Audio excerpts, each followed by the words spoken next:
So then, of course, yeah, like right on cue. Look at this baby.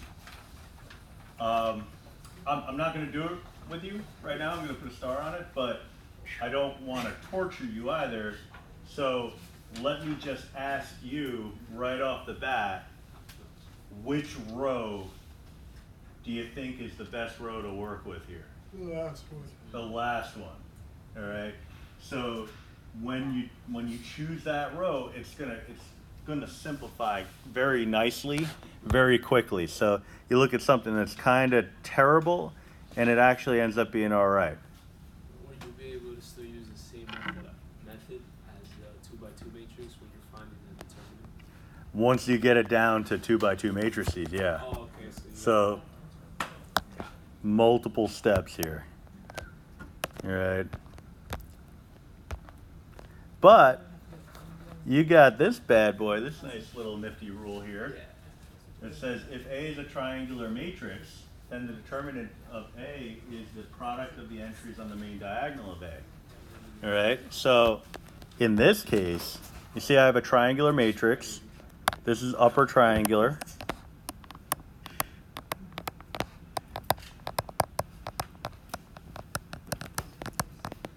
All right. So the determinant of A is just going to be the product of 1, 2, and 3. Does that apply for a lower triangular as well? Lower triangular also. So any triangular matrix it's going to work for. So now, once we have that idea in hand, you know, cofactor expansion is something that you definitely want to practice, because if you saw the breakdown for the test, there's a question on it. It's going to ask you specifically to use cofactor expansion. So you got to know how to do it. But if I just needed to know the determinant, well, this isn't upper triangular yet, but maybe a couple of row operations makes it upper triangular, right? Because if I can just get rid of this 2 and this -2, then it would be upper triangular, and then all I'd have to do is multiply down the main diagonal, all right? So that would be pretty nice. So try it with cofactor expansion, but then also try performing a couple of row operations to see if you can get rid of the 2 and the -2, and then multiply down the main diagonal. You'll see those two values are the same. All right. So it's a nifty approach if you recognize it. Determinant of this monstrous matrix. All right, the assumption here is that we're going to do it by hand, because, you know, it could be a question or two that you have to do it by hand on the test. Well, the one that, I mean, you know that you're on the hook for one determinant question involving cofactor expansion. So the question would be, is this the one? You know, if it is, then what I'm about to do wouldn't even really apply. But it's a nice technique for determining, or for coming up with the determinant, right? So, and that is, if you have your determinant in triangular form, upper or lower, doesn't matter, then you just multiply down the main diagonal and you have your determinant, right? And so there is a nice proof that goes along with that, but I feel like that's a different story for a different day.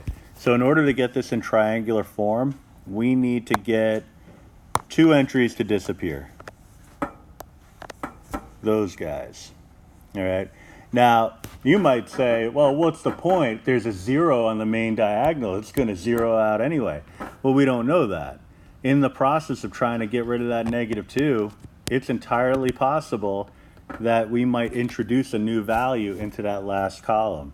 All right. So what I'm going to do first is that I'm going to keep it simple. I'm just going to worry about the 2. So I'm even going to, I don't even want to bother thinking about this one yet. I'm just going to erase it.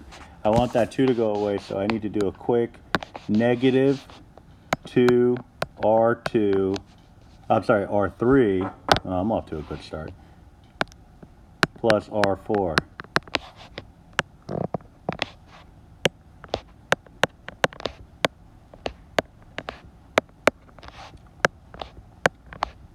So the hardest part about this problem is going to be just rewriting all the other things.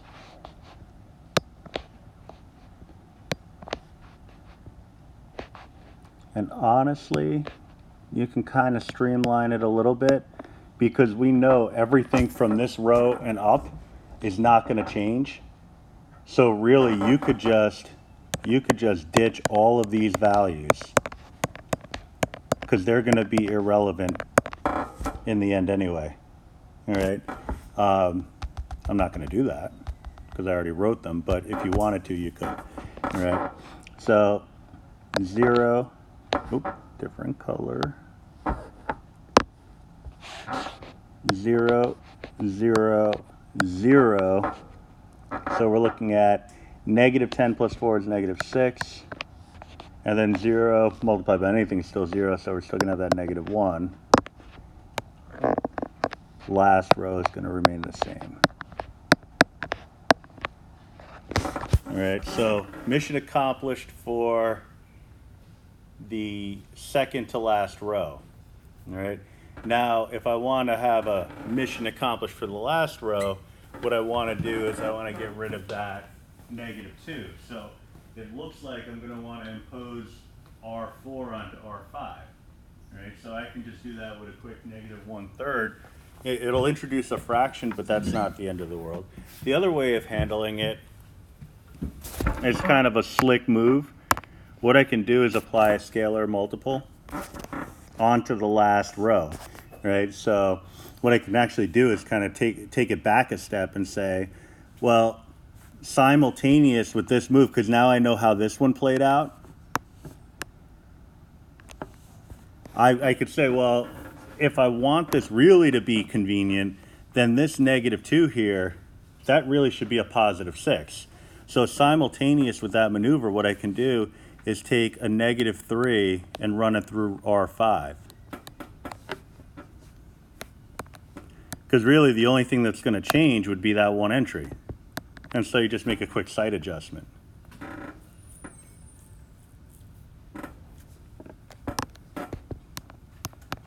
All right, you save yourself, I mean, because, you know, if it's a 2x3 matrix or a 3x3 matrix, it's not a big deal either way. But it's kind of like, do I have to write entire 5x5 matrix again just to change one entry? You know, like, it's kind of aggravating. In the end, you're going to have to do it, but I'd rather not have to do that twice. So you're kind of getting a glimpse into the future with the negative 2R3 plus R4, and then using that to make an adjustment, you know, a little butterfly effect. Not the real one, like the movie one.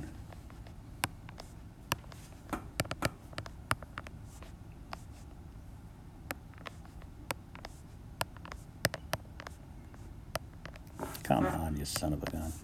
All right. And so we're looking at 0, I want to do that in blue, 0, 0, 0, 0, negative 1. All right. So a little niftier of a maneuver. Now, I can also, once I recognize this as an upper triangular matrix, I can also just kind of call it a day because the work is finished. And now it's just a matter of multiplying down the main diagonal. Oh,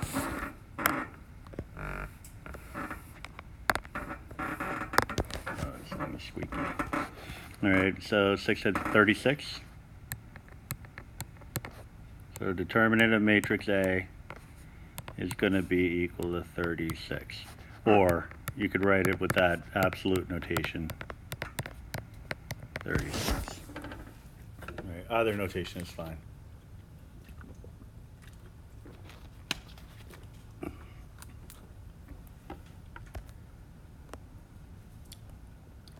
right, so you may consider trying to do this with cofactor expansion, and in fact, I mean, that's kind of the way the lesson was developed. It was kind of designed for us to discover the diagonalization concept, but it would have been pretty tedious, because even though you would have said, all right, just going back to the first matrix, you would have said, all right, well, I'll do my cofactor expansion along the 5th row. That's fine, but you're still creating 4x4 matrices from that, and then you have to use cofactor expansion along with the 4x4 matrices to get it down to 3x3 and then 2x2 to eventually use your diagonal down minus diagonal up. So it's definitely not something that you're overly interested in doing. So this technique ends up being kind of a, well, it's definitely a time saver. All right.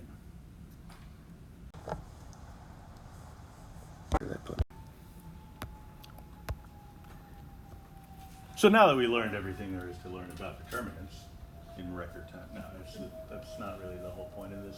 Yeah. The properties really, I mean, operations are wonderful. The justification again for why we learn about cofactor expansions, because we're going to use that for something more advanced later on. But we also need to know properties of the determinant. And any of these properties could work its way onto the test as a proof. All right, so like for example, the determinant of A and the determinant of the transpose of A are always going to be equal to one another. All right, so how would you prove something like that? Well, I guess the important thing to be aware of is that it really does depend on what size matrix. If I'm trying to prove this, I probably don't want to try to prove it with a 10 by 10 square matrix. So let's keep it simple. Let's do it in R2. All right, so what I would be looking at is let A equal A sub 1, 1, A sub 1, 2, A sub 2, 1, A sub 2, 2. So I'd find the determinant of A. There's no reason why we have to reinvent the wheel. Now, technically there is a good reason why you have to reinvent the wheel. A proof, like a rigorous proof, you need to justify every single step, right? So that's the definition of reinventing the wheel. However, I'm going to let you off the hook with stuff like that and say that if I need the determinant of A, all I would have to do is diagonal down minus diagonal up. All right, you don't have to get into the permutations and all that stuff. You just say A sub 1, 1, A sub 2, 2, minus A sub 1, 2, A sub 2, 1. All right, so now I need the transpose of A. Easy enough.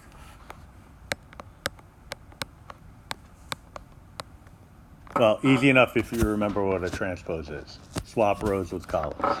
So A sub 1, 1, A sub 2, 1. All right, so my first column became my first row. A sub 1, 2, A sub 2, 2. And then if I'm looking for the determinant of the transpose of A, it's diagonal down minus diagonal up.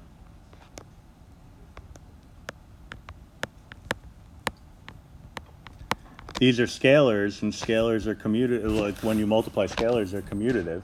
So these are actually equivalent, right? So therefore, now if you were multiplying matrices, like if A sub 2, 1, A sub 2, 2, instead of that, it was like matrix A times matrix B, and the reverse. Well, that's not necessarily going to be true.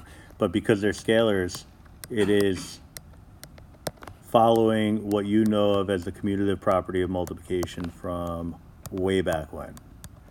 And so we have a proof. Now, again, it's only a proof for 2 by 2, but if it works for 2 by 2, then we can have faith that it's going to work for 3 by 3, 4 by 4, n by n, because really it's just, I'd be writing lots of dots, but ultimately it would amount to the same thing.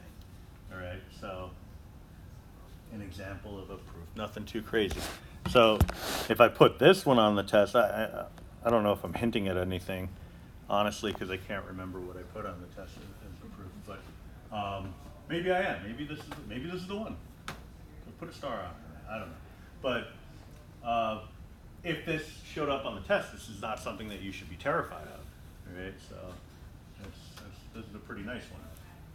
Right? if two rows or columns of A are equal, then the determinant of A is equal to 0, all right?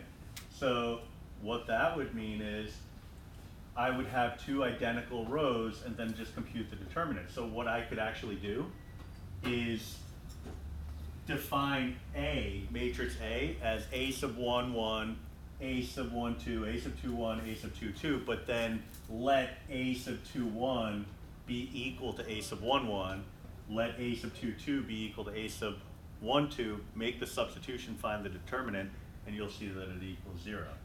All right. The last one I think is probably the easiest one, because if a row or column consists entirely of 0, then diagonal down or diagonal up, either way, you're going to get 0.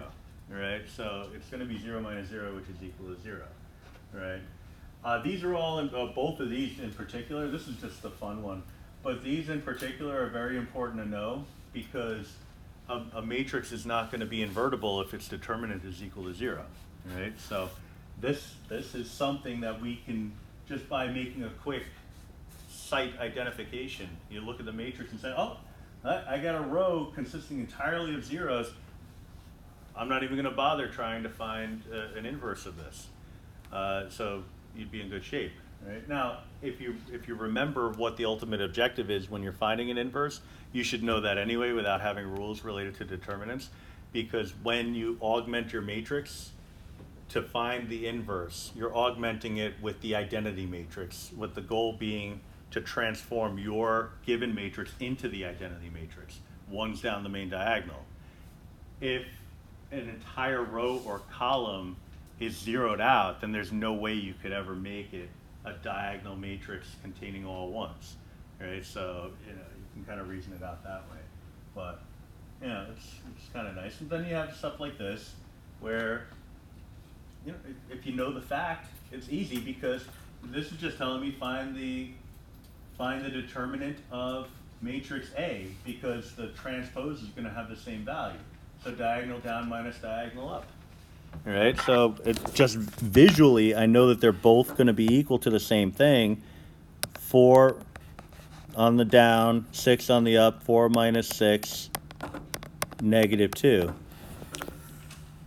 All right, rows that are repeated value, containing repeated values, diagonal down, 2, diagonal up, 2. All right, and a row containing zeros, diagonal down, diagonal up, both 0. And so, again, not a proof, but a justification. All right, we also have some other nice ones. We have the it's similar to the anti-commutative property. If B results from the matrix A by interchanging two rows, then the determinant of B is equal to the negative determinant of A. Right? So if you swap any rows or columns in matrix A, then what you're going to end up with is a negation of the determinant. All right. If B results from A by multiplying a row or column of A by a real number C, so a scalar, then this is just a justification. Then the determinant will be C times whatever it would be without that scalar being multiplied. All right. So if I have, this matrix up here, A, negative 2, if I were to double, now I don't have to double every row, it's just saying I can double any row or column, and that will double the matrix, all right? The determinant of the matrix, all right? So very, very important to keep that in mind, because if I apply a scalar to the entire matrix, so if I multiply matrix A by 2, then I'm multiplying each row by 2. All right, that's not going to be twice the determinant, all right, because I'm double, double, double. That's going to be 8 times the determinant. All right, if B results from A by adding C times row A. So basically this is a row operation. So long story short, if I perform an elementary row operation, this one was just multiplying by a row by a scalar. This one is what we would do if we were performing the row operations by multiplying a row by a number and then adding it to another row. you get this relationship, and that's the determinants would be the same, which I think makes sense because the elementary row operations in general lead to equivalent matrices. The only exception is that middle one is the scalar one that does not, all right, necessarily do that. Right? You're actually changing the scale of the matrix, which, you know, you're changing the size of it. Right? Even though it's equivalent in terms of the direction and the angle, like if you plot a vector 1, 2, 3, for example, and then plot the vector 2, 4, 6, they have the same angle, same direction, one's twice as long as the other, right? So the value of each of those vectors are different, their magnitudes are different. And so therefore the determinant, if I had that component, that vector making up part of a matrix, that determinant should be different. But if I perform this particular operation, it does not change the determinant, all right? So put a couple of stars on these bad boys so you can practice.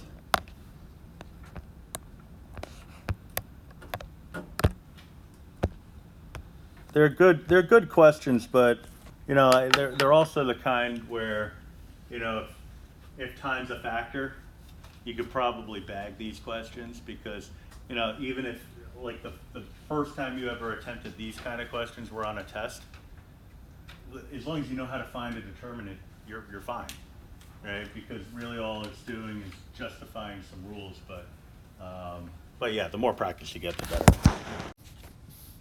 Tools, I would have used it totally. Would have been great. All right, yeah, so we're just popping it in. So, I hit the wrong thing. Matrix, edit. We're looking for a 3 by 3. 1, 2, 1. 4, 5, 6. 7, 8. Oh, Christ, I told him not to laugh when he's watching the Goldbergs. So I guess it's something.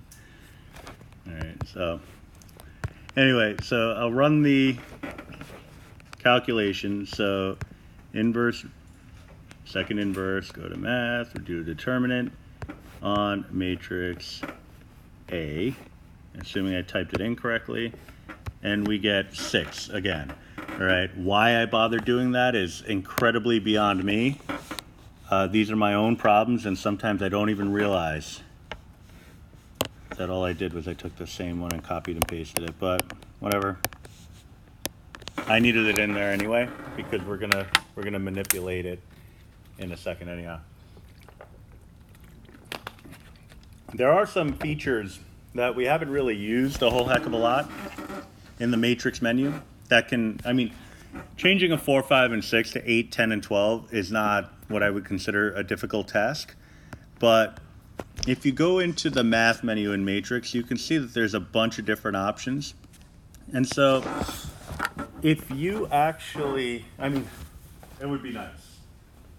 My calculator app has little hints as to how to type in the individual expressions for a particular function. But yeah, like this may be something that ends up on your note card because, like, yeah, it'd be nice if you knew this rule, but you can invent the rule on the fly. This option E will allow you to multiply just a single row of a matrix by a particular scalar.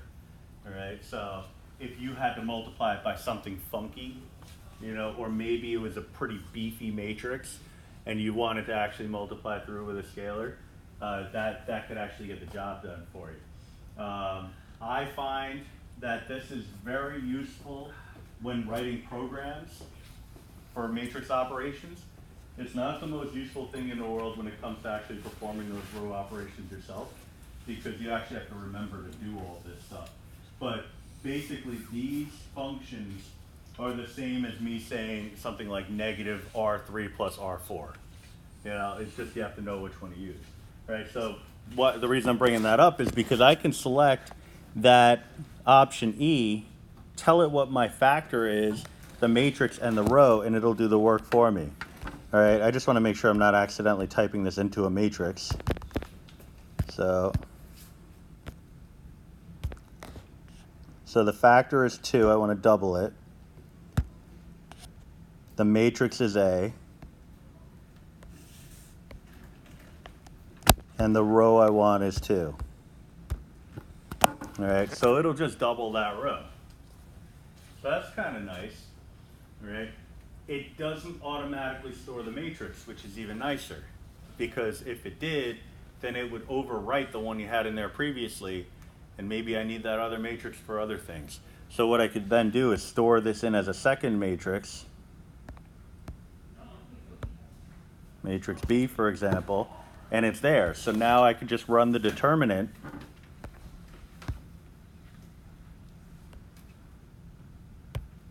on matrix B.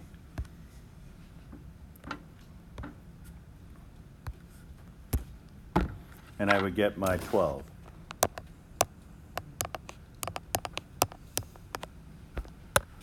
All right, and so maybe you're like, okay, I forgot all the shortcut rules, and then something comes up on the test that maybe it's not a requirement, but you find that it could be beneficial. So maybe you say, okay, well, what happens if I double every entry in a matrix? You know, you could perform this operation again, but this time on row 1. Do it again, but this time on row 3. So I've doubled the entire matrix.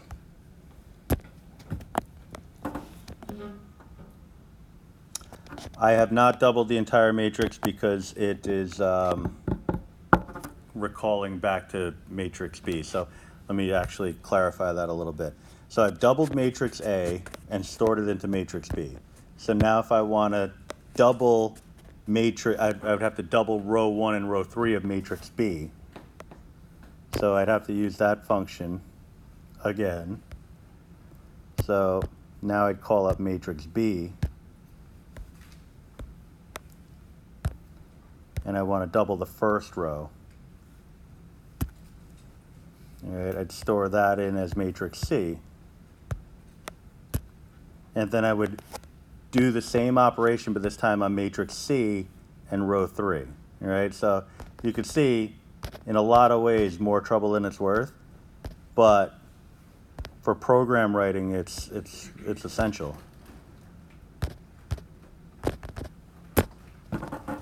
Right, because the reality is, oh, I did row 2 again. I want to do it on row 3. Yeah, that's better. All right, so the reality is, if I'm doubling a matrix, I mean, again, it's not hard. You just go in and make a matrix with twice the values. All right, but if I wanted to have a program do all this for me, then this is the language I would use. So then, determinant on matrix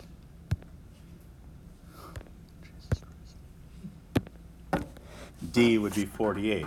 All right, so let's say, and I'm sure I'm stealing my own thunder, but I don't remember. Let's say I wanted the determinant of 2A.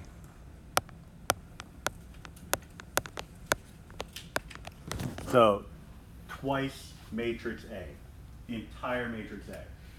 I just figured that out to be 48. All right. The base determinant is 6. That's the determinant if I did not transform my matrix in any way. All right. So I know that I'm working with something times 6. That something would be 8. Now we just have to think about what that 8 would be. We could represent that as 2 to the 3rd power.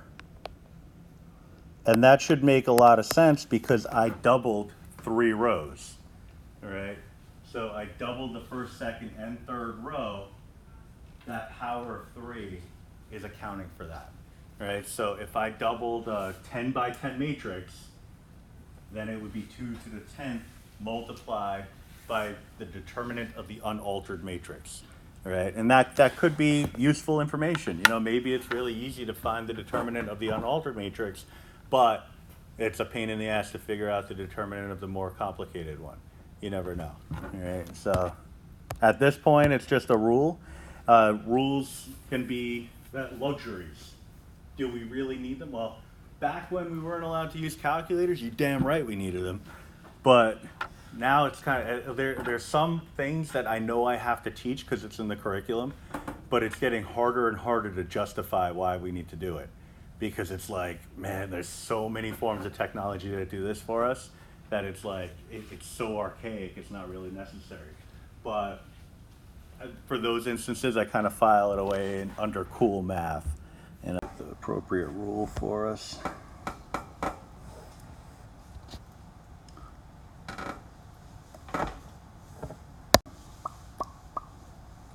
Changing the rows, that's easy, but there just went away. I don't know what's wrong with me sometimes. All right, well, I'm just gonna take the important ones and just put them at the bottom of the page. Determinant of A and the determinant of its transpose are the same, right? So that's huge. That's gonna help us for one of them. And you got the ones that where two rows or columns of A are equal and the columns containing all zeros. Those are wonderful, but not useful in this case. If B results from the matrix A by interchanging two rows or columns of A, then you're negating your determinant. So we're gonna hang on to that one. So let me just, I guess, chuck them on the board here. I need a bigger piece of chalk than that. So.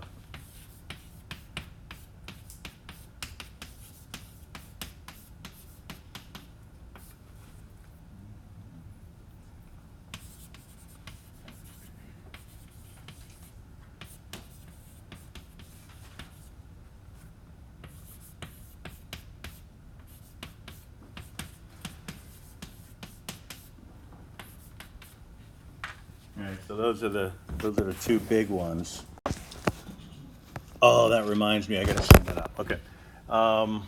Don't let me forget, before you leave, I typed up a set of suggested textbook problems, just like I did in the last unit. I had every intention of sending it out on Remind today, but then somebody was talking to me and I lost track of things. So yeah, I definitely want to send that out tonight. More examples, just more examples, more properties. Yeah, so determinant of AB. So the product of matrix A and B as a determinant. This, I think, is probably what you would have expected. Their determinants multiplied would be equivalent. But this one, this is a juicy one. All right, because this is what I was alluding to before. And so if you didn't quite follow what I was saying, then this is your way of picking it up. All right, now I'll actually take you through this example here. So these are, I'll put a star on this problem, but I'm gonna do H with you, right? Because that's a good one. I feel like I missed a star. I did.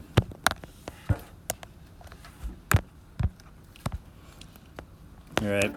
So determinant of some scalar multiplied by A, because remember what I was saying, if you multiply a single row by a number, that is the scale factor of your determinant. Here we're talking about multiplying an entire matrix by a number, which means that what's essentially occurring is I'm multiplying each row by that number, and so it's going to have a compounding effect. All right, so diagonal down minus diagonal up for matrix A. I don't know what just happened there. Lord only knows. 4 minus 6, which is negative 2. All right. I'm doing the wrong one. I mean, the right calculation, just writing it in the wrong place. Question, Professor. All of these properties only pertain to an n by n matrix? N by n, yep. So 4 minus 6, which is negative 2, that's the determinant of matrix A. Now, for matrix 100A, Right, so that's what we would get if we ran through and multiplied every entry by 100. There's a couple of ways you can do it. One way would be to just do diagonal down minus diagonal up, which is what I'll do right now, but then I'll show you the other way of handling it. So we're doing 4 zeros, so 4d,000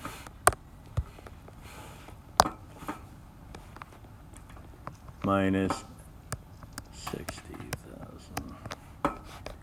So we're looking at the matrix 100A being equal to negative 20,000. All right. So it's not just a simple matter of multiplying the determinant by 100. All right. Because what happened is I started off with matrix A.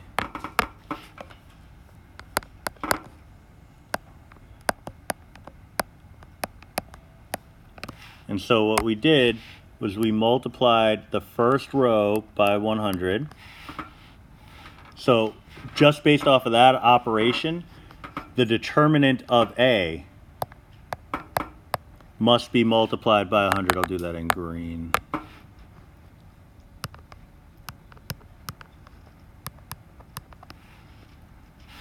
Well, actually, that part I want to do in black. So, all right. So by multiplying any row by a particular value, you multiply the determinant by that same value. But because in order to multiply an entire matrix by a scalar, I have to multiply each row by that, I actually have to multiply by 100 twice.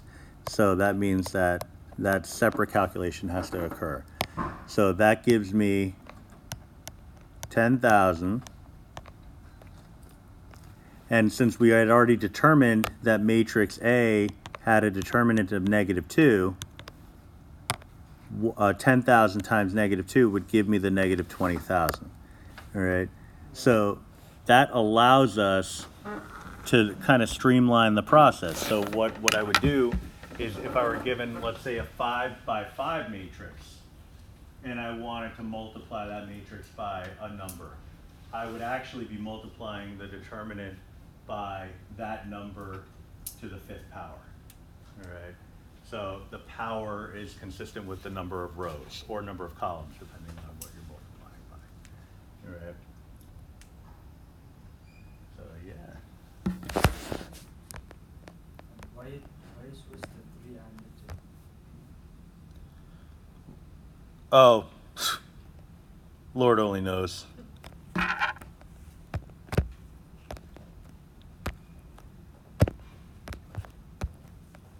I'm definitely going to be locked in now. Oh, no.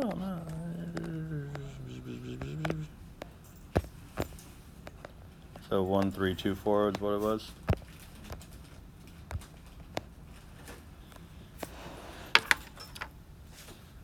Funny thing about consecutive values, I just want to write them in order, you know, it's crazy.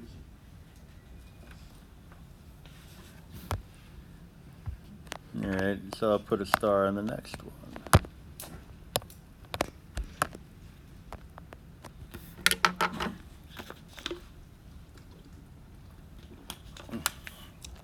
Like, that's just interesting. I didn't see that coming. Yeah.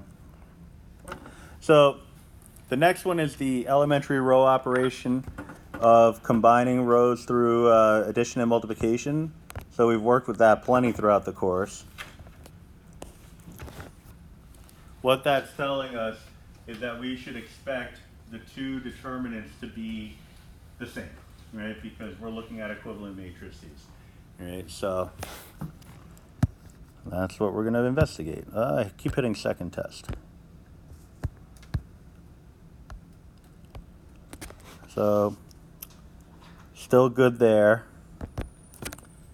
So we know matrix A is going to be equal to 6 as its determinant. We figure that out by hand.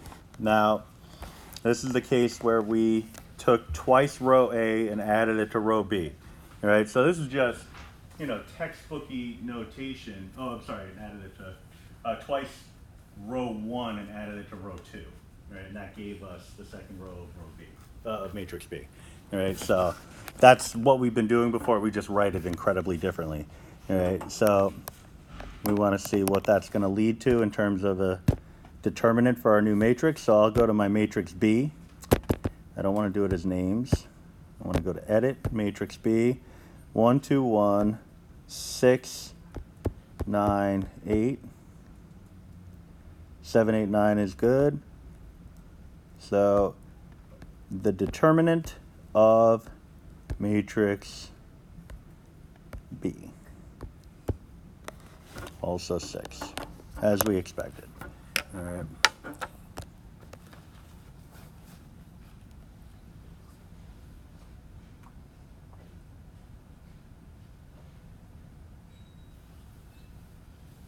So one of the things that I sent out as, in the breakdown for the test was question number 7 will be properties of determinants. Question 8 is invertible matrix theorem, but either one of those, they can kind of come in different forms. For the case of properties, it could be something as simple as, is it a true statement? And if not, tell me why. And so if that's the case, then maybe you know the rule. Determinant of A times B is equal to determinant of A times B is equal to determinant of A times the determinant of B. Maybe you just know that, right? If not, that's what your calculator's for. You just invent the rule, all right? So these little strategies here are just to kind of gear you towards that idea that you can invent the rules, right? So for G, we have 1, 3, 2, 4. We can figure that out by hand. That's -6, not -6, 4 minus 6, which is -2. That's when I know I'm being a little long-winded. If I'm talking too long, then my pen turns off. That's when I know things are going off the rails. So matrix B has a determinant of 0, all right? So if A is non-singular, then the determinant of the inverse is equal to 1 over the determinant of A, all right? So, it's the idea of a singular or non-singular matrix. In order to be non-singular, your matrix has to have it has to be invertible, right? In order to be invertible, the determinant can't be equal to 0. Right? If this is basically what this is saying is if this is going to work, you got to be able to take 1 and divide it by the determinant of A. Right? This was the justification of that inverse rule, where we were saying that 1 over the determinant of A multiplied by the diagonals swapped and negated, that gave us the inverse. This was that leading coefficient. And the requirement was that you would need the determinant to be anything other than 0 in order for that to play out. All right?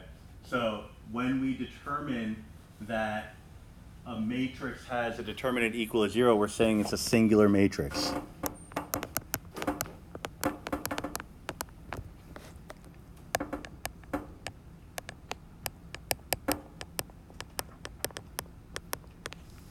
All right, singular because the determinant is equal to 0.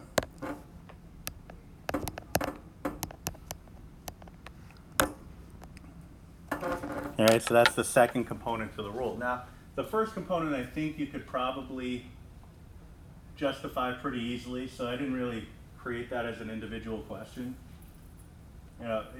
We already know that if we were to multiply these two determinants, we get a result of 0. What that's telling me is that if I actually multiply these two matrices together and then took its determinant, I'll also get 0. All right? So we can make that calculation right here.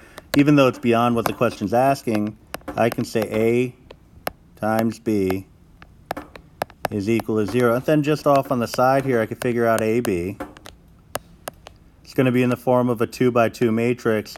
Not hard to do because we're multiplying a ton of values by 0. So 1, 3 against 0, 1, that's just going to be a 3.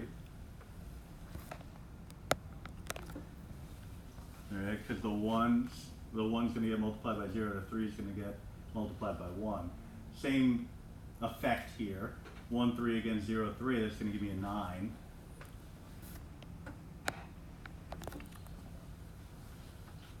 2, 4 against 0, 1. That's going to give me a 4.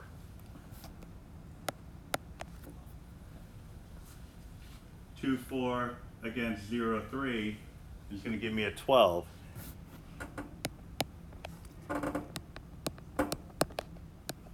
So the determinant of AB, diagonal down minus diagonal up, is going to give me 0. All right, and both products are equal to 36. All right, so what this is telling me is that, and it's kind of a nice effect, although you can't always count on it. If I have to find the product of two matrices and then its determinant, a good strategy might be to find the determinant of each piece first, because if one of them zeroes out in determinant form, then the product of the two determinants are going to be 0. And therefore, the product of the matrices will have a determinant equal to 0. You save yourself a little bit of time. All right. But again, that's another one of those, yeah, you save yourself a lot of time. If you got to do it by hand, if you just chuck it in the calculator, it's really not a lot of work. Although I think in this case, 2 by 2 matrices, you're probably getting the determinant done before you could even type it in the calculator. So maybe this is the one instance where it is worth it to know a shortcut or two. All right. So this next one, A is this beauty. And what we want to do is find the determinant of 2 times A as an inverse. All right. So a lot of stuff going on with this. And then the second part is asking us to find the determinant of the transpose.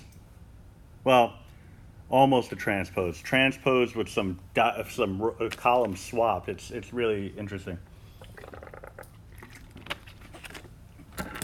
It doesn't really seem like we have much to go with, but there's actually plenty to go with. All right, so because they tell us the determinant of A is equal to -7. All right, so we just got to basically figure out what's going on here. All right, so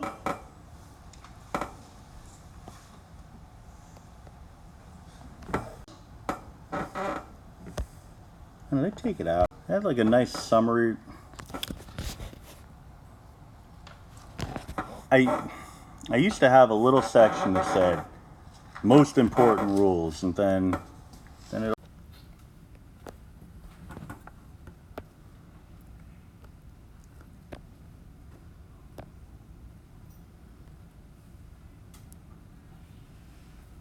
Right. And then as long as it's not singular, because this one's visible on here, so I can just point to it. The determinant of the inverse is going to be just 1 over the determinant of the matrix itself. All right. So, well, now it's not visible anymore. So let me write that. I'll chuck it up here too, because these are the 3 most important ones.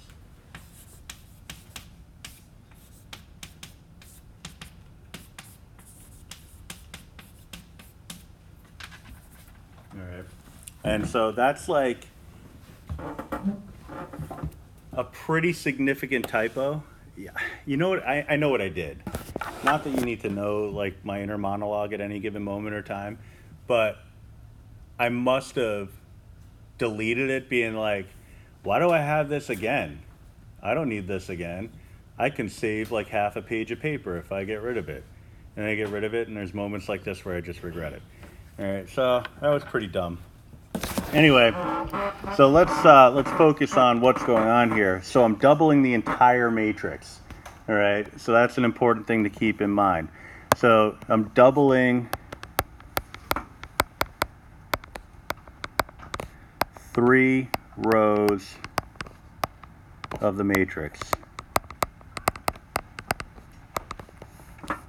All right, so if all I was asked to find was the determinant of 2A, then I would multiply by 2 to the 3rd power. All right.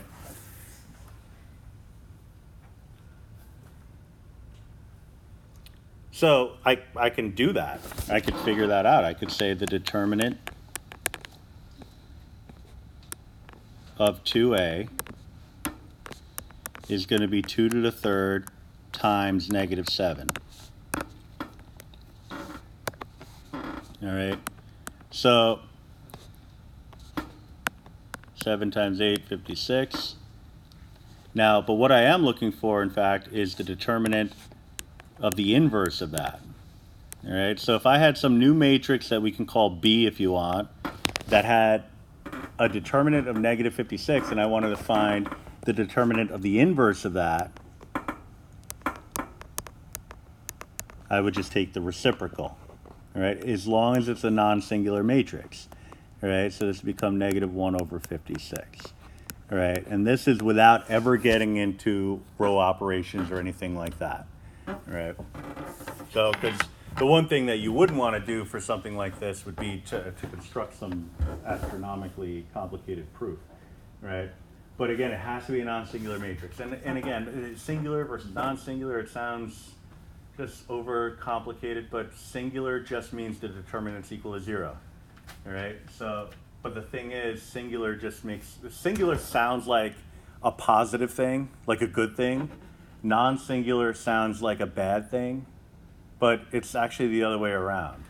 All right, it's the non-singular, that's the one that you want. All right, and we're going to get into the graphical representation of those things. I was going to say, wait, what's the difference between singular and non-singular? So singular matrix has a determinant equal to 0. A non-singular has a determinant that's not equal to 0. Oh, okay. All right, graphically, just very simply, a singular matrix does not contain any area. All right, so there's only one way to represent that. If you have vectors flying out in space, there's multiple ways you could represent the particular numerical area. And so that's the genesis of why they start calling it, or they call it singular versus non-singular. But I have a whole activity plan that's going to really get that across, but it's not something that's overly important for this test. So I just want to be clear, singular matrix equals 0, non-singular. Singular matrix has a determinant equal to 0. Yes. Got it. Thank you. All right, so the next one, and you can see, I mean, at first glance, these problems look terrible, but you can see that once you start getting into the properties, if you have a pretty firm understanding of what these properties are telling you, these are not bad at all. All right. So in the case of B, we really just got to start thinking about, okay, how did we get from here to here? All right. Well, ABC, which is row 1, became column 1. DEF, which is row 2, became column 3. All right. And then GHI became column 2. All right. So what must have happened was A became the transpose of A. And then what would have been column 2 in a correct transpose got swapped with column 3. So I think I said row 2. Column 2 got swapped with column 3.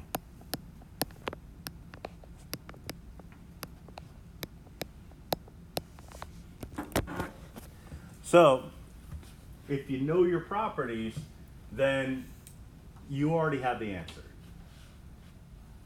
All right? So do we really want to represent this in notation form? I don't think so. What I'll do is I'll just define this as the determinant of matrix B. And one of our properties tells us that the determinant of A and its transpose are going to be exactly the same. So the fact that A got transposed to a new matrix is completely irrelevant as it applies to the determinant, right? But then there was a column that got swapped. When columns get swapped or rows get swapped, then it negates the determinant. All right, so we're going to end up with a 7 here. All right. Now, if multiple columns or rows get swapped, that's when things get interesting, all right? Because each swap negates the determinant, all right? So if I swapped columns, let's say I swapped the columns twice and then swapped the rows twice, that's a total of 4 swaps, all right? So the first swap would negate, second swap would bring it back to positive. Then it would negate again, come back to positive. So it's sort of like the idea of permutations, but basically it boils down to the idea that if you have an odd number of swaps, it's going to be the negation of your original determinant. If you have an even number of swaps, it'll be exactly the same. All right.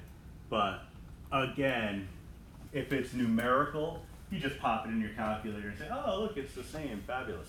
But, you know, you can see that there are plenty of instances in which it would not necessarily be strictly numerical, and we've got to be on guard for that. I'm sure Kramer would be very offended, but I don't care. I don't care about him. So, the last topic that we're going to talk about is called the cross product. It's actually related to the concept of determinant, right? And so there's lots of value to this. So cross product is it's a form of multiplication, vector multiplication, that guarantees that you're going to generate, given two vectors, a third vector that's orthogonal to the first two. All right. So the only issue is orthogonal could be going, if this is a horizontal pair of vectors, orthogonal could be going up or it could be going down. All right. So it depends on the situation. Sometimes you want the one going in the positive direction. Sometimes you want the one going in the negative direction. But ultimately, we're guaranteeing a vector that will be orthogonal to the first two. All right. So the question would be, well, how do we go about doing that? Well, it's completely algebraic in terms of the derivation. We know that if we find the dot product between two vectors, that's going to, if the dot product's equal to 0, then those two vectors are orthogonal to one another. But how does that equate to the third vector? So what I'm going to do is I'm going to just draw two vectors that are kind of floating in space. Poor quality vector. There we go. And actually it's kind of cool because, I mean, this is what I'm going to try to draw in a second. That's the app trying to line me up, but in doing so, it's creating an orthogonal vector, except it goes away the minute I release. I think I can handle that, actually. I think that might be in my wheelhouse. Look at that. It's like it was giving me a little tip. How do we do that? All right, so we have vectors u and v. And then we have the orthogonal vector, which would be w. This has to be perpendicular to these two given vectors. All right, so I have a field that spans the two vectors. That third vector needs to be orthogonal to that field. All right, so cool. Now we actually just got to carry it out. So if I dot u and w, I should get a result of 0.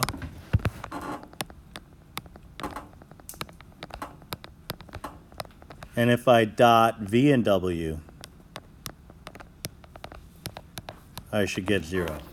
All right, because u should be orthogonal to w, v should be orthogonal to w. They're not, u and v, not necessarily orthogonal to each other. They could be, but that's not a requirement of this. All right, so now we just got to dot it out. So u1, w1 plus, so we're creating a linear combination, u2, w2 plus u3, w3 equals 0. And then for the second one, v1, w1 plus v2, w2 plus v3, w3 equals 0.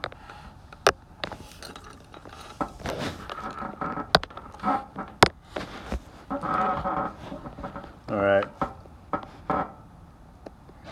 So pretty greasy mess here. I have a system of equations, in lots of variables. Well, regardless, I mean, I'm going to try to eliminate something, I mean, obviously, I don't want to say obviously, but I think it's probably a safe assumption that we probably don't want to try to row reduce this. Just a thought. So we'll go about it algebraically. So what I'm going to do is I'm going to just try to cancel a term. So I got my sights set on these two. I want to get rid of those. Why those? Why not those? Doesn't matter. Just try to get rid of a pair. So in order for that to happen, I need them to match up. Well, the first set of factors is missing a V3. So let me multiply the first equation by V3. The second set of factors is missing a U3, so let me multiply the second equation by U3. All right. So I'd be looking at U1 V3 W1 plus U2 V3 W2 plus U3 V3 W3 equals 0. Then U3 V1 W1 plus U3 V2 W2 plus U3 V3 W3 equals 0. All right.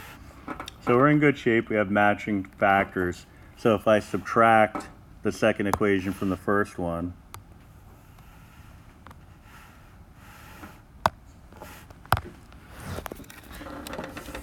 or, you know, instead I could have just multiplied through with a negative U3 and then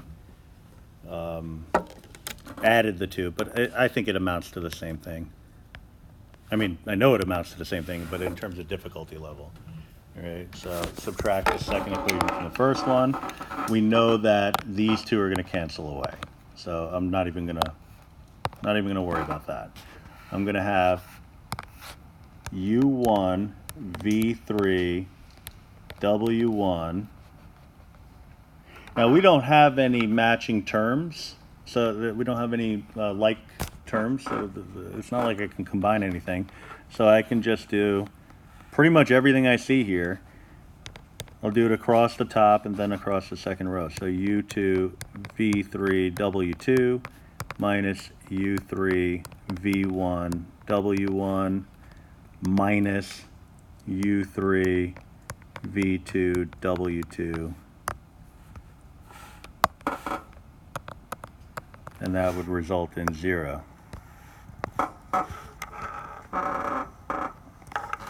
right, so, you know, there's different approaches that you could take, but ultimately, I gotta try to solve for one variable in terms of the others. And it's just a question of, well, which one or which ones? So I can regroup. It looks like I just have W1s and W2s. So what I can do is reorganize a little bit. So here's my W1s. So I'm going to rewrite that as U1 V3 minus U3 V1 W1. All right. And then plus the others, which would be U2 V3 minus U3 V2 W2. Result is 0. All right, so what we're getting is a linear combination of W1 and W2. And so from that, we can kind of infer what the other possibilities would look like. So you would say, well, what if I had opted to cancel out, let's say, instead of the W3 3, let's say I canceled out the W1, what would it look like? What would it look like if I canceled out the W2? Right? Essentially, it's going to be the same structure, except you're going to have different bits and pieces. All right? So you see here, I have a W1 and then a U1 V3. You know, it's a question of, is there a way that I can get, knowing this, get this array of values? All right? So what I'm going to ask you to do on your own is, well, I won't write it, I'll just say it. Go back to this pair of equations and eliminate, systematically, eliminate the other two terms. So first, multiply through so that you can eliminate the first term, work it out so that you can get the next expression, and then do it so that you're canceling out the second term. I'll kind of steal my own thunder again a little bit to say that this is going to lead us to what's known as a cross product rule, and there are shortcuts to that rule, which I'll talk to you about in a minute, which is related to the cofactor expansion. All right? But I want to see if you can come up with this on your own first, because this is the pathway that'll kind of get you there, and if you do that work, then I can get you the rest of the way. All right? At the class before a test, ultimately, you're looking to get these rules, all right? And so that would be, and you can see, we pretty much have this there already. It's just a question of how would you go about getting the other component, all right? We got 2 out of the 3 components. How would you go about getting the third one? So we'll revisit that next class, but for now, what we're going to do is we're just going to actually find some cross products, all right? So using the technique. So again, it's going to give us a third vector that's guaranteed to be orthogonal to the first 2. So process-wise, it's going to be, you're going to see it's a little bit fishy, only because we haven't invented the entire formula yet, but at this point, we're just going to go based off of what we see here. And I just, yeah, you see, it was an edit that I meant to make. Okay, so somebody gets typo bonus here. The shortcut rule should be right up here after the not so shortcut rule, because I don't like doing it for the sake of doing it. But anyway, so I'm going to apply the shortcut rule immediately and show you how it plays out. All right. So we have vector u and v. What we do is we create a matrix that we're going to find the determinant of. The first row of the matrix is going to be ijk. And next class I'll talk to you about why that's the case. U is going to make up the second row. So we're working with row vectors now. The way that the shortcut comes into play, it requires you to have vectors written in row form. So that's vector U and then vector V.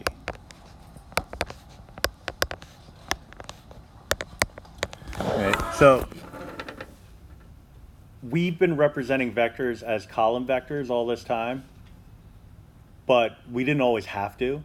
It's just a lot of the strategies that we use to perform operations just make it more convenient to think of them in terms of columns, right? But you can write vectors as rows of a matrix or columns of a matrix, because a matrix really is just a way of organizing your information. As we learned last class, maybe a vector isn't even something that's geometric. It could represent the percentage of an economy that's going to different sectors, all right?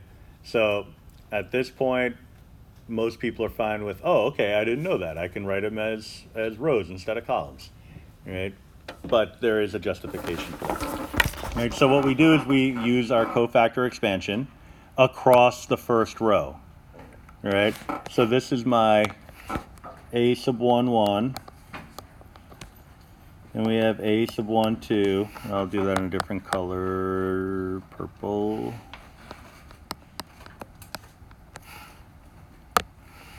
and a sub 1, 3.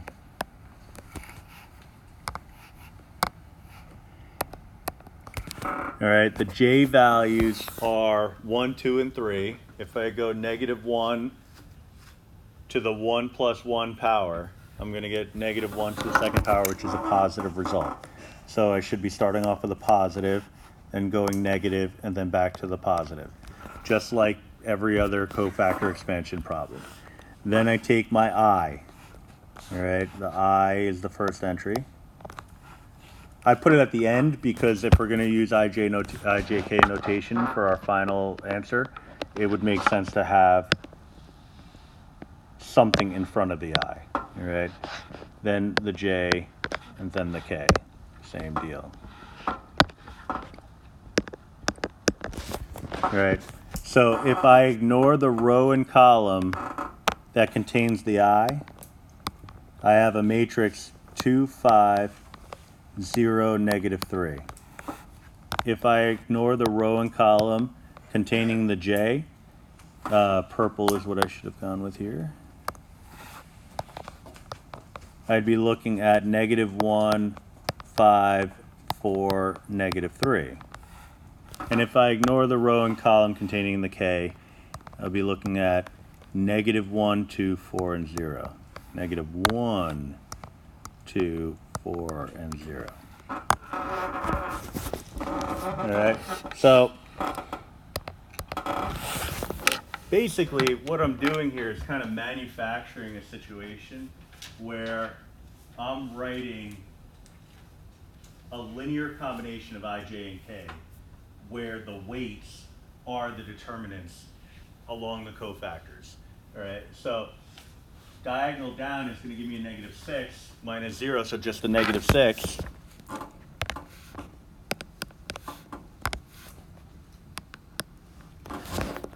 For the second one, diagonal down will give me a 3. Diagonal up gives me a 20. So 3 minus 20 is -17, but I have a negative on the outside, so positive 17.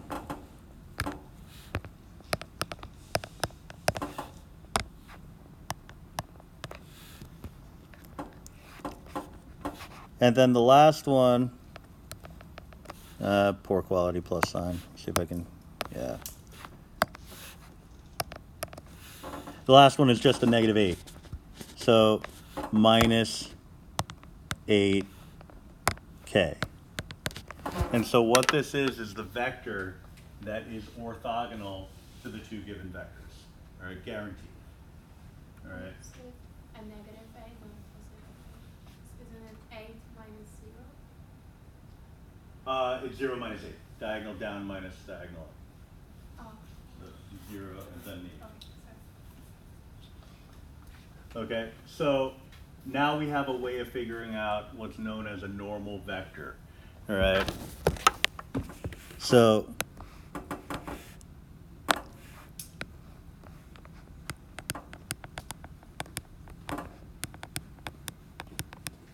normal vector is orthogonal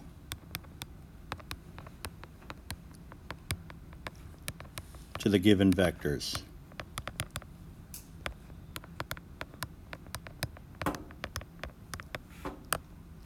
And we actually define the equations of planes based off of the normal vector, right? So this is an incredibly important piece of information, because when we talk about solving systems of equations and it's looking for the intersection of two planes, yeah, that's all well and good, but how do you come up with the equation of a plane to begin with? Well, as long as you know two vectors that are living on the plane, you could figure out the normal vector. That normal vector actually defines the plane, right? Because it's all, and you covered this in the tech assignment, as the normal vector goes, so does the plane. So if the normal vector is of two planes, for example, if they're going to intersect, then the planes are going to intersect. If they're going to be parallel, then the planes are going to be parallel, right? So a lot of things going on there, right? So very, very important that we have a good grasp of this. But you can see here, you know, like the notation is a little different, but this is the concept of finding a determinant, right? There's really nothing different here than the process that we use for finding a determinant using cofactor expansion. But remember before I was saying that we were learning it by hand for a purpose. There is no button in your calculator that'll find the cross product for you, all right? So I mean, there are programs you could write programs, or you can download programs or copy somebody else's programs that'll do it for you, but those are a little bit harder to come by. Number 2, I'll leave that for you to do. It asks you to find the cross product of V and U, and then U and V. So it's telling you to swap the order. I mean, all you have to do is flip ahead and you can see what the shortcut would be for this, because there is a relationship between the cross products of U and V and V and U. They're not going to be the same, but there is a relationship. But,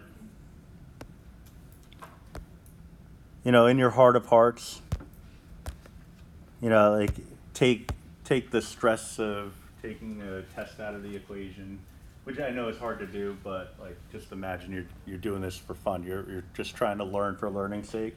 That would be some interesting things. Like if I throw some, like I give you a matrix and I say, okay, tell me what happened to the determinant. You're like, it's something you can sink your teeth into, because you can say, all right, let's see, can you trick me here? All right, oh wow, you did 20 swaps? That's crazy. But I'm not falling for your trap, your nonsensical trickery. All right, and so this question. Did you have the cross product in the test? Missed that. It'll work anytime we talk about defining a plane. Cross product is part of that process, so we got to know that. Fortunately, this relationship, this anti-commutative property, is actually really just one of the properties we talked about. Swapping a row or column negates the determinant, right? Because if I find the cross product in reverse, all I'm doing is swapping 2 rows. When I swap 2 rows, I'm negating the determinant, right? So that leads to the anti-commutative property, which basically means that it's kind of a double dip. So if you know this relationship, then you intuitively know that one already. But in terms of finding the cross product, very simple. Once you get the setup,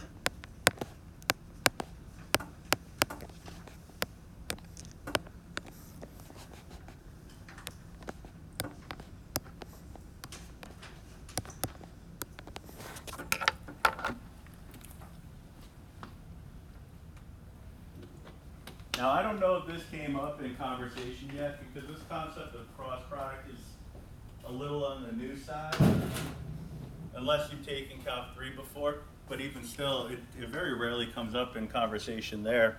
Physics 2. Say again? Physics 2. Physics 2, yeah. I don't know if you've ever gotten the explanation as to why I, J, and K are allowed to be entries within a matrix. That's something I didn't want to bog us down with prior to a test, but I'm going to talk about that next Tuesday. Because that's an important thing to discuss. Because if you've really given it any thought, you might have had that reaction. The minute you write I, J, K in there, you're like, say it again. No? Okay. That would have been perfect, right on cue. I didn't time it right, you know, like Thor. So I is a vector, 1, 0, 0. So is J, 0, 1, 0, and so is K. So how does a vector end up being an entry in a matrix where each row is a vector? Right? That's a conversation that we have to have, because this whole system falls apart if we don't really talk about that. Oh, is this in the packet? Problem? Yeah. Page what? 67. Oh, 67. All right, so we're performing cofactor expansion along the first row. So we have an I that's going to have coefficients based off the determinant related to anything that's not in the I row or column. So I would write 2, 1, negative 1, 0. And you don't have to show that individual step, but I kind of skimped out on that in the last problem, so I might as well do it this time. So minus, then the expansion for J, 0, 1, 3, 0. And then the expansion for K.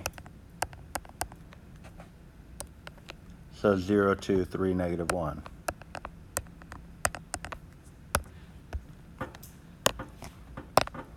All right. It's a lot of zeros, which is great, makes life easier. Except, for whatever reason on a test, I told you this before, like 2 times 0, for whatever reason, is going to become 2 for some of us. I don't know why. It happens. But yeah, 2 times 0 is 0, so we just got to be careful about that. Minus a negative 1, so plus 1. So positive 1i, so just I. Minus. Then we're going to have 0 minus a 3, so negative 3, so minus negative 3, so plus 3j. I plug in the plus, and then make the adjustments as needed. So 0 minus a 6, so negative 6. Okay. All right. So whether you merge the plus or and minus is up to you. You could also put it in component form. 1, 3, negative 6. All right. So this would give us the normal vector if I needed to write the equation of a plane that had these 2 vectors as its basis. All right, so that's u cross v. At some point, I probably should have made a note of that.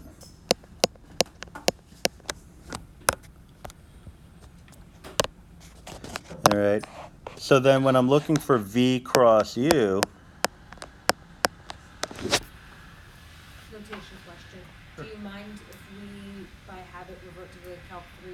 yeah, that's fine, because I keep accidentally doing that myself. And then sometimes changing it and sometimes not. You've seen in the package, you know. So yeah, any kind of equivalent notation is fine by me. All right. So for v cross u, it's the anti-commutative property, so it is the negation of this. So negative I minus 3j plus 6k. Or you could swing it over to the other notation. Either way is okay.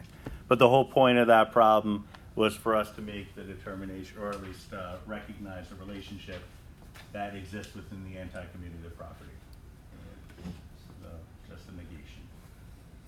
And you know, if you snag that cross product formula from me later, then even that doesn't involve too much work. All right.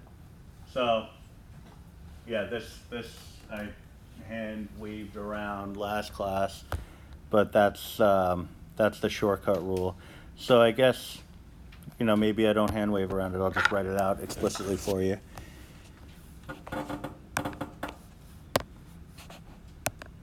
that written out on top? It's written out, but it's written out in the in this lovely form. So I'm going to do it in cofactor form. So U2, what is going on? Oh, I got to turn the pen on.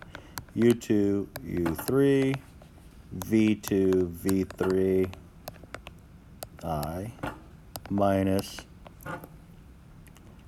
U1, U3, V1, V3, J, plus the 1s and 2s. U1, U2, V1, V2, and that's K. All right. So what I'm going to do, and this will be, oh, well, it's like staring right at you, so try not to look at it. I'll take you through a case where we write the equation of a plane, and that'll be pretty much it for the unit. Maybe we'll do another example afterwards, but it'll be the last major concept. Okay, so if I want to write the equation of a plane containing these 3 points, first I'd have to define a vector, a pair of vectors that contain those 3 points. Right? So I'm gonna pin it. I'm gonna pin both of my vectors at the same location. It really doesn't matter where, so I'll pin them at 3, 1, 4.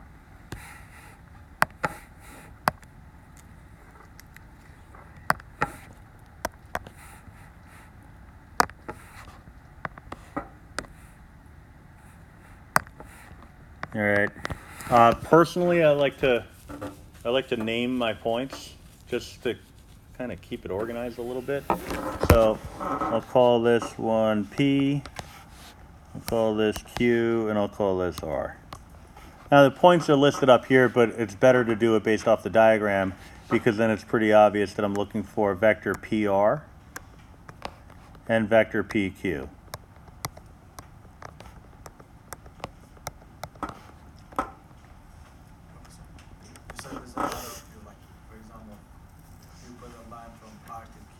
Correct. Yeah. You'll get the same equation of the plane when all is said and done.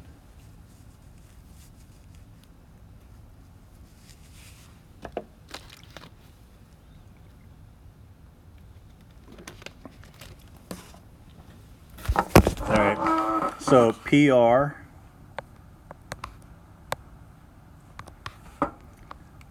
so 2 minus 3 is -1. 7 minus 1 is 6. 1 minus 4 is -3.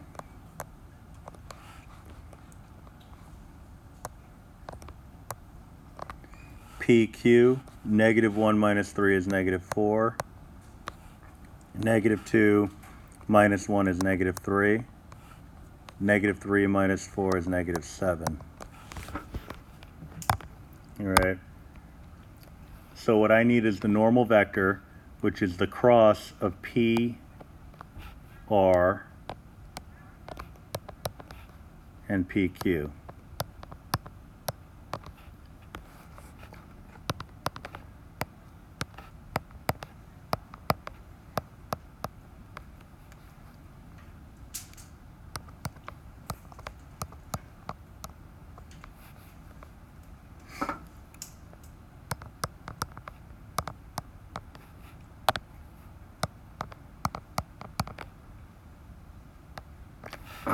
Determinant, not a normal vector, ordinary vector.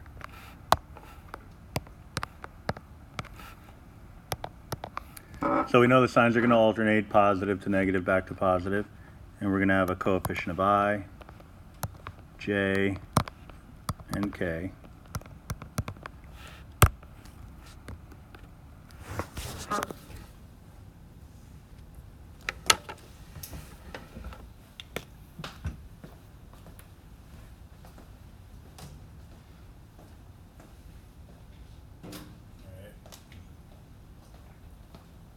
So yeah, I mean, it's the concept of writing the equation of a plane. It's just in the past we would have the normal vector that we could work off of. Now we just have to invent that. But once we have it, it's going to be pretty easy, right? So for I, diagonal down would be -42. Diagonal up would be a 9. So -42 minus 9 is going to be -53. -51? -51.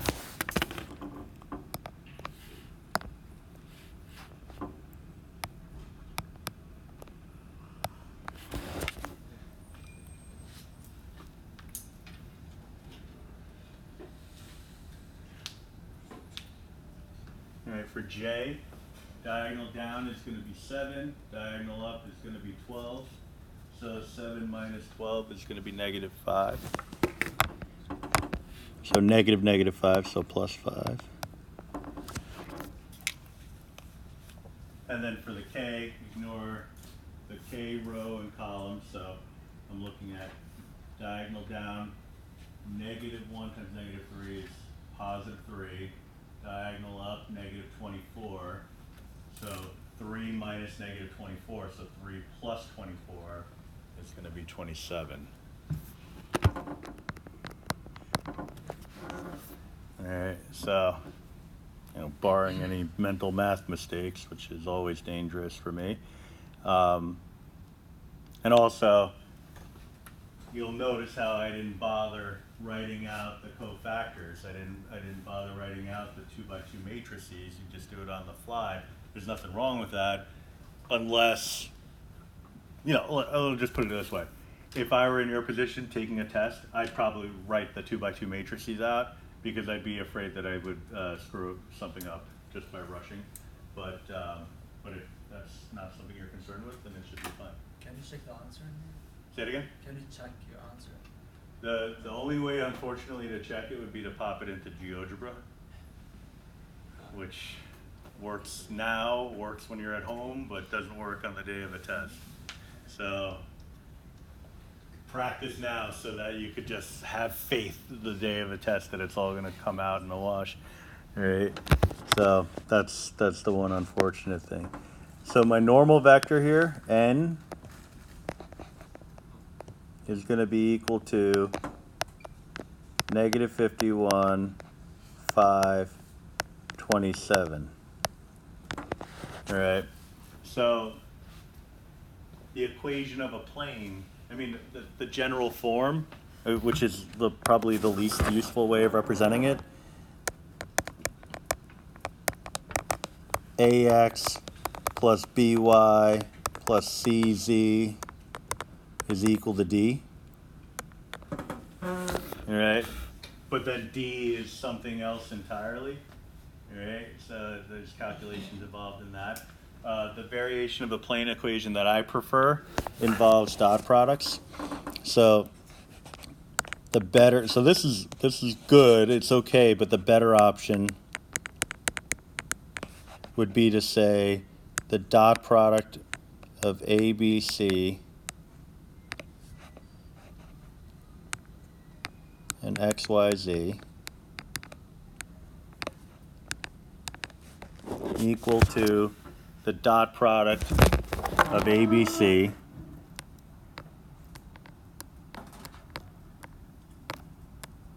and the relevant point along the plane, x sub o, y sub o, z sub o. Right, so this is my normal vector. X, Y, Z, that's going to be part of it. You have to have your variables in your final answer. So X, Y, and Z are going to be there, so we don't really need to find that. You can go X1, X2, X3 if you want, but I think this is better. So this is still the same n, and this is some point that is along the plane. So point P specifically in this case. So we're back to n over here. It has to be the point that is used to generate the normal vector. All right. So it has to be a point on the plane as well as on the normal vector. All right. So it has to be P. You can't just choose one of the other two. Now, if I pinned my two vectors at Q, for example, then I would use this coordinate for this ordered triple. If I used R, so if I extended from R to P and then R to Q, then this would be the relevant point. All right. So in writing the plane equation,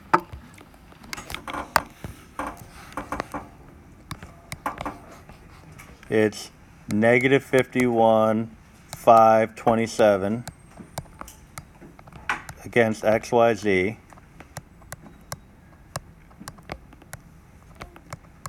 And then -51, 5, 27 against my point P, which is 314.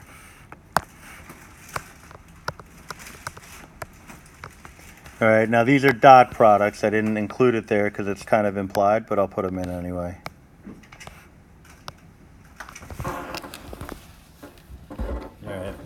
So left-hand side, -51x plus 5y plus 27z.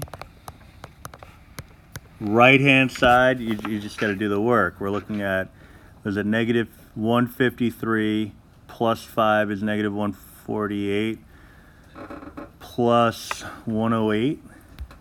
So negative 148 plus 108 is negative 40.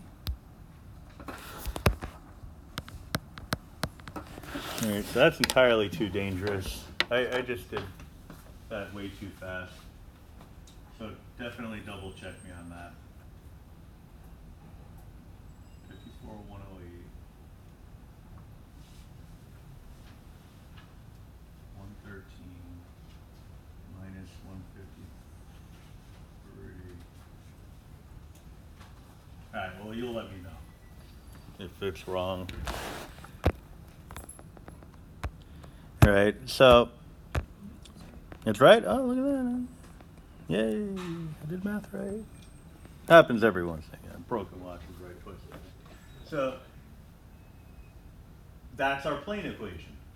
Now, again, if you pinned your two vectors at R or Q, going through this process would have given you the exact same equation. Might have had a slightly different look. Maybe it's the negation of this entire equation, or maybe it's double or something, but it'll be equivalent. And that's the important thing, all right?